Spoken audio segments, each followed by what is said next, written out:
Absent dans les restaurants, les bars et hôtels, mais présent dans les marchés, aux abords des voies et dans les ruelles, sous forme fraîche ou non, il est un tubercule très important du fait de ses apports nutritionnels. Les feuilles, les racines de la plante de Manihot esculenta, ils sont constitués majoritairement d'amidon, on est d'accord, de fibres, on est d'accord, de la vitamine A, de la vitamine B, de la vitamine C, également de magnésium, de potassium. Voilà entre autres les ingrédients chimiques qui composent, que ce soit la feuille, les racines de manioc. La bonne nouvelle est que le manioc et ses feuilles sont d'une grande utilité pour la santé humaine et même pour le rajeunissement de la peau. L'amidon est composé des vitamines, par exemple la vitamine C, qui est un antioxydant, ce qui nous permet de rajeunir notre peau, donc qui ralentit le processus de vieillissement de notre peau, puisque sa richesse en antioxydants favorise cela. Et donc ça permet quand même que l'on garde toujours sa peau jeune.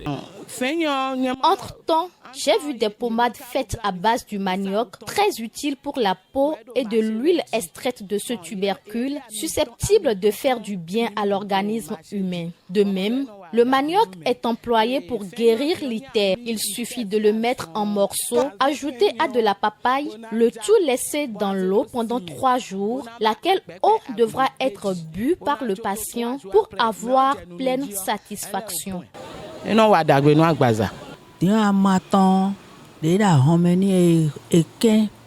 Les feuilles fraîches du manioc bien triturées donnent un jus devant être mélangé au lait pique pour servir de remède contre l'anémie. De plus, le manioc utilisé comme remède contre l'ictère est mis en morceaux dans de l'eau du matin au soir, laquelle eau devra être bue régulièrement par tout patient atteint de cette pathologie.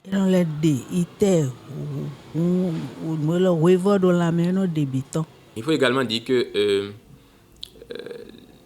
le manioc étant riche en fibres, comme je viens de le dire tout à l'heure, grâce à ce composant chimique, il a un faible indice glycémique, c'est-à-dire que c'est bénéfique pour les personnes diabétiques parce que ce fibre réduit ou bien ralentit la vitesse d'absorption du sucre dans le sang, ce qui est bénéfique pour les personnes diabétiques. Voilà ce que je peux dire au niveau nutritionnel pour faire court. Maintenant, au plan médicinal, on peut dire aussi que le manioc étant très très riche, comme je viens de le dire, en potassium et en calcium, ça favorise également l'absorption du fer héminique, ce qui prévient l'anémie.